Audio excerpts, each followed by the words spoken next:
Narrative viewpoint or narrative perspective is all about who is telling the story and how they are telling it.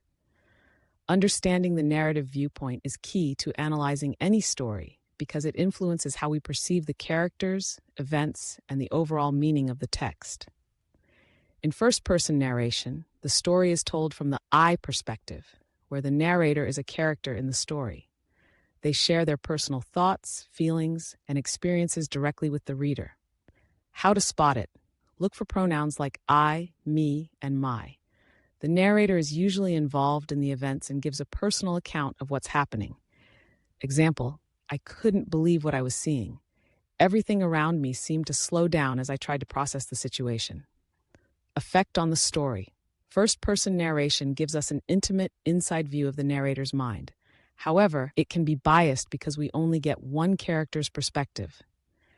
This means we see the other characters and events through their eyes, which might not be entirely accurate or objective.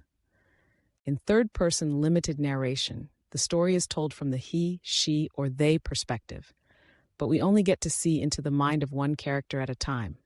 The narrator is not a character in the story, but knows the thoughts and feelings of one character. How to spot it? Look for pronouns like he, she, or they, but notice that the narrator focuses on the inner world of just one character. Example, she wondered if she had made the right choice, her mind racing with doubts. Effect on the story. Third-person limited allows us to get close to one character while maintaining some distance, which can create suspense and keep some things hidden from the reader. It also limits the story to that character's perspective, so we still might not know what other characters are truly thinking.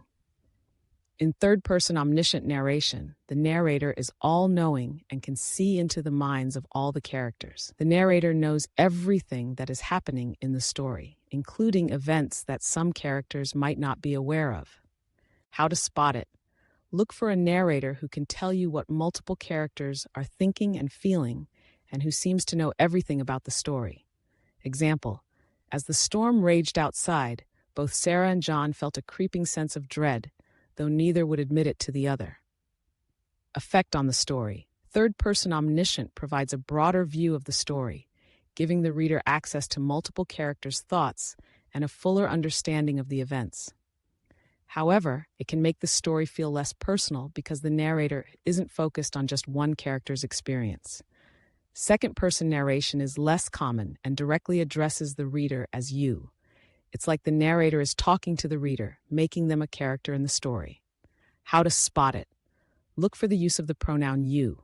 Example, you walk into the room, your heart pounding. You know something isn't right. Effect on the story.